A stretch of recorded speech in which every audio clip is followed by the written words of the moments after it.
الرحمن الرحيم لا أقسم بيوم القيامة ولا أقسم بالنفس اللوامة أيحسب الإنسان أن لن نجمع عظامه بلى قادرين على أن نسوي بنانه بل يريد الإنسان ليفجر أمامه يسأل أيان يوم القيامة فإذا برق البصر وخسف القمر وجمع الشمس والقمر يقول الإنسان يومئذ أين المفر كلا لا وزر إلى ربك يومئذ المستقر ينبأ الإنسان يومئذ بما قدم وأخر بل الإنسان على نفسه بصيرا ولو ألقى معاذيرا لا تحرك به لسانك لتعجل به إن علينا جمعه وقرآنه فإذا قرأناه فاتبع قرآنه ثم إن علينا بيانه كلا بل تحبون العاجلة وتذرون الآخرة وجوه يومئذ ناظرة إلى ربها ناظرة ووجوه يومئذ باسرة تظن أن يفعل بها فاقرة كلا إذا بلغت التراقي وقيل من راق وظن أنه الفراق والتفت الساق بالساق إلى ربك يومئذ المساق فلا صدق ولا صلى ولكن كذب وتولى ثم ذهب إلى أهله يتمطى أولى لك فأولى ثم أولى لك فأولى أيحسب الإنسان أن يترك سدى ألم يك نطفة من مني يمنى ثم كان علقة فخلق فسوى فجعل منه الزوجين الذكر والأنثى أليس ذلك بقادر على أن يحيي الموتى الله الحمد لله والصلاة والسلام على رسول الله وعلى آله وصحبه ومن والاه. Chers frères, chers sœurs, salam alaikum wa rahmatullahi wa barakatuh, en espérant que vous allez tous pour le mieux ainsi que vos proches. Je vous souhaite, Inch'Allah, en tout cas une bonne fin de semaine. Et nous voici à nouveau dans le cadre de notre live, Inch'Allah, de séance questions-réponses. Sans plus tarder, j'entre directement dans le vif du sujet. Une fois n'est pas coutume. La première question est la suivante. J'ai une dette envers une personne décédée. Puis-je faire une sadaqa jariya, donc une aumône durable, en son nom? Non, pas de façon directe. La première chose, si si vous avez une dette envers une personne décédée, la première chose à faire, c'est de chercher les proches de cette personne défunte. Parce que cette somme que vous devez à la personne défunte représente maintenant un droit appartenant à ses héritiers. Donc il faut retrouver ses héritiers, sa famille, et leur remettre cette somme-là, cette fameuse somme due. Après, s'il est impossible de retrouver la famille en question, si c'est vraiment impossible, après maintes recherches, dans ce cas présent, oui, il sera possible de donner cette somme sous forme de sadaqa ou de sadaqa jariya, sans aucun souci, Inch'Allah. Ma mère est une femme âgée, 74 ans, 74 ans. Elle n'a jamais pu faire le hajj, faute de moyens. Elle a même contracté une dette auprès d'un membre de la famille, mais à l'heure actuelle, elle a reçu une somme conséquente. Peut-elle, qui ne fait pas partie de la dette, peut-elle l'utiliser pour accomplir son hajj, ou doit-elle d'abord rembourser sa dette? Déjà, nous devons nous arrêter sur le statut de cette dette. Alors, si le remboursement de cette dette n'est pas imminent, à savoir que cette maman n'est pas redevable dans un délai proche de cette dette, elle pourra, Inch'Allah, imaginons qu'elle doit remettre la dette, par exemple, je ne sais pas, dans 4 ans ou 5 ans, elle pourra, dans ce cas, accomplir, Inch'Allah, le hajj, avec cette somme qu'elle a touchée.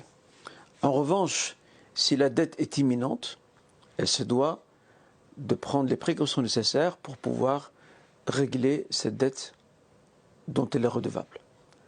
Maintenant, le mieux à faire, même dans le cas où la dette n'est pas imminente, le mieux, ce serait pour cette maman de concerter ses créanciers, ou son créancier, ou sa créancière, de lui poser la question.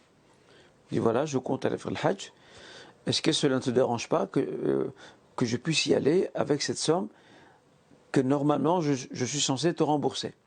Alors si le créancier n'y voit aucun inconvénient, ben, alhamdoulilah, c'est qu'il n'est pas dans le besoin de récupérer son dû. Dans ce cas, Inch'Allah, cette maman peut aller faire le hajj sans problème. Une autre solution, c'est de voir, est-ce qu'on ne sait pas combiner les deux, à savoir régler la dette et avec le restant, éventuellement l'utiliser pour le pèlerinage. Il faudra voir un peu ces différentes combinaisons et voir laquelle est possible, de telle façon à ce que cette maman puisse accomplir enfin le hajj. Elle est déjà âgée, 74 ans, 74 ans. On ne sait pas les lendemains de quoi ils sont faits, mais ce qui est certain, c'est qu'il faudra avant tout s'arrêter sur le statut de cette dette et pourquoi pas demander l'avis du créancier ou des créanciers avant d'y aller, Inch'Allah Ta'ala. Voilà, donc parfois ce qui peut arriver, c'est que on dépense l'argent dans le hajj et après on a plus d'argent pour pouvoir rembourser les personnes concernées. Donc là, il faudra trouver la bonne mesure, la bonne parade, la bonne configuration, de façon à ce que chacun retrouve ses droits. Parce que ça aussi, c'est un droit. Le remboursement est un droit qui revient au créancier. C'est un droit inaliénable. On ne peut pas transiger dessus, Inch'Allah Ta'ala. Voilà. Alors,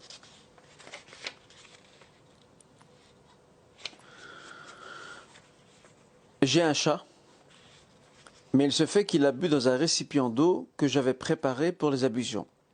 Puis-je encore l'utiliser à cet effet, à savoir pour les ablutions? La réponse est oui. La salive du chat, on appelle ça su'r en arabe, la salive du chat est pure. Et à l'époque du prophète sallam, ce fait s'était produit. Il y a un compagnon du nom de Qatada qui est parti rendre visite à sa fille. Elle lui a présenté un récipient pour qu'il fasse ses ablutions.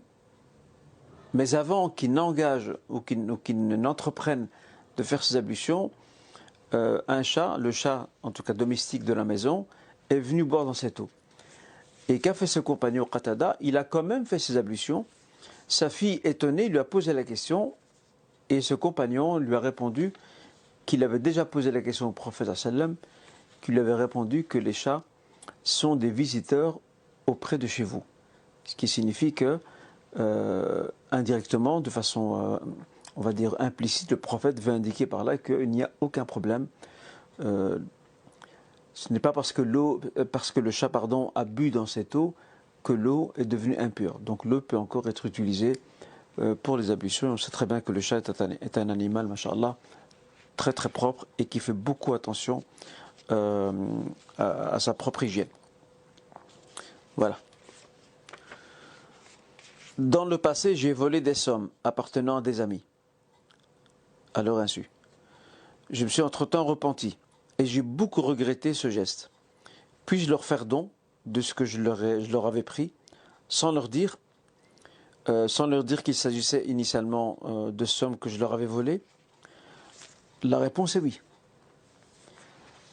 C'est déjà bien, alhamdoulilah, que ce frère se soit repenti, a regretté son geste.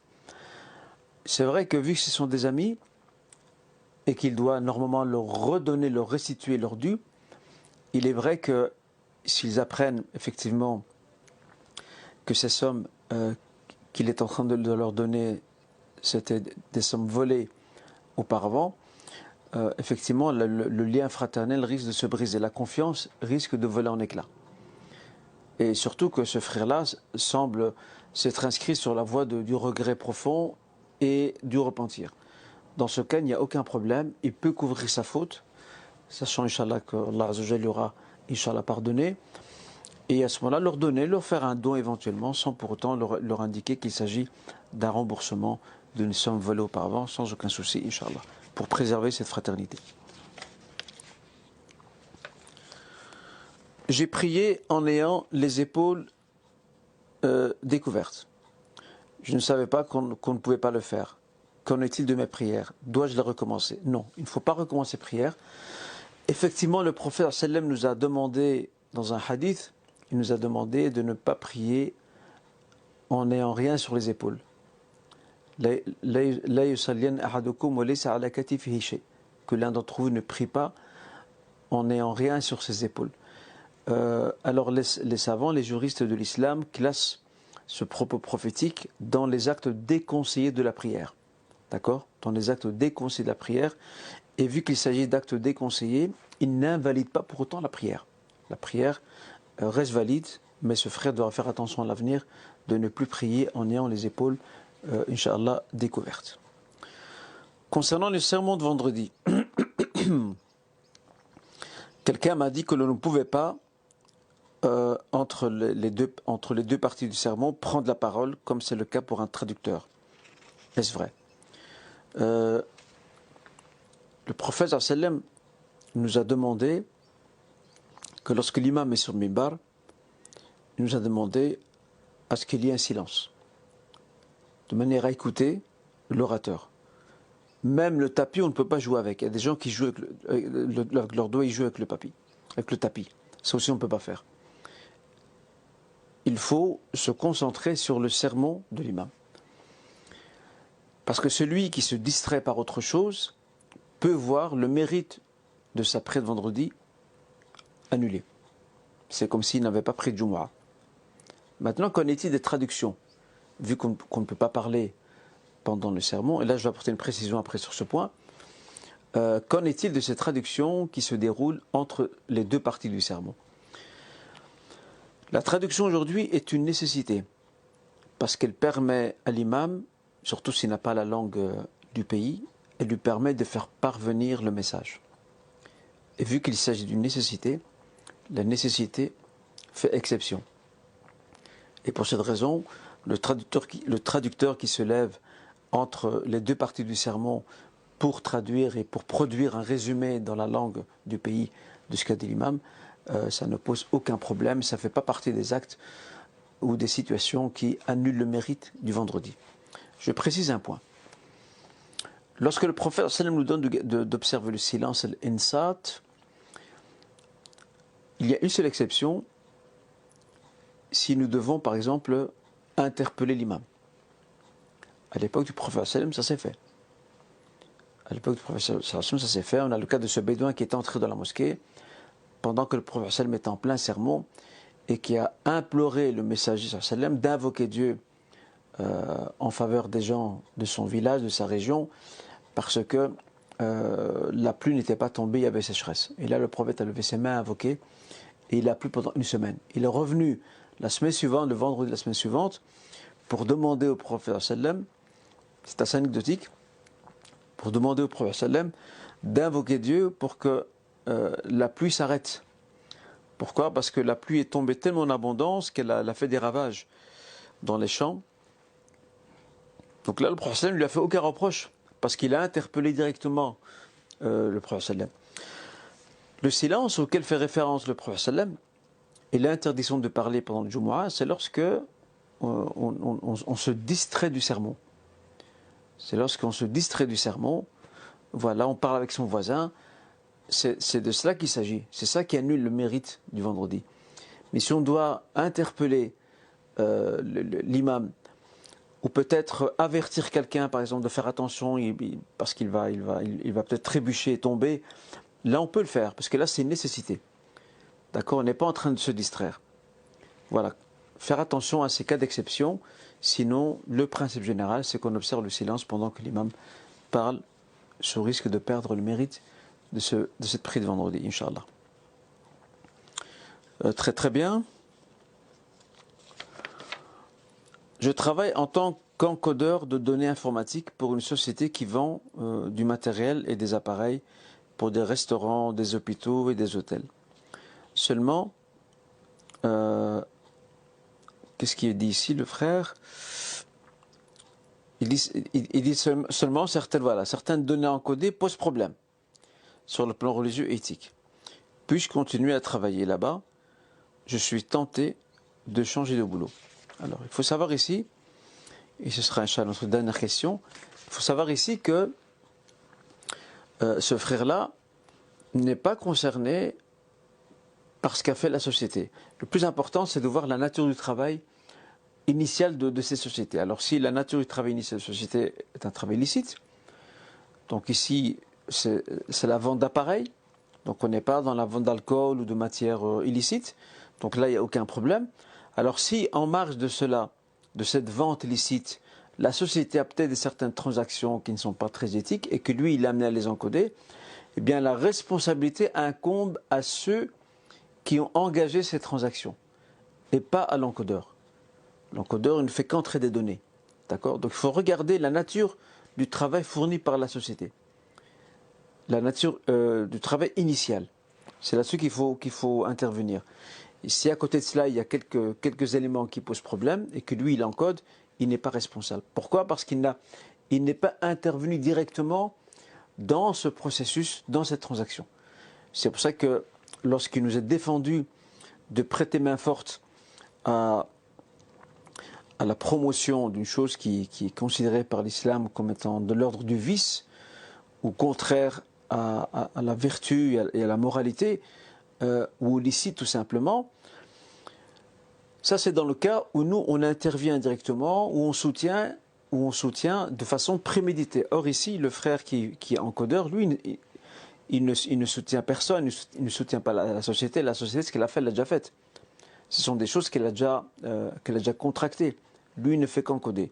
Après, s'il préfère toujours changer de travail, ben, c'est tout à son honneur. S'il a un problème de conscience qui ne le laisse pas tranquille, et il préfère, Inch'Allah, s'envoler pour d'autres horizons, en espérant, Inch'Allah, qu'il puisse trouver d'autres actions ou d'autres missions professionnelles beaucoup plus, Inch'Allah, beaucoup plus saines en termes de critères éthiques et religieux qui correspondent avec ses valeurs, Inch'Allah.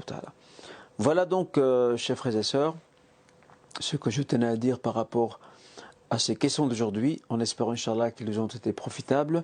Je vous souhaite une bonne fin de semaine. Je vous souhaite aussi un bon week-end. Et on se donne rendez-vous, Inch'Allah, pour les prochains lives. Barakallahu fikum. Que Dieu vous garde. Wassalamu alaikum wa rahmatullah wa barakatuh.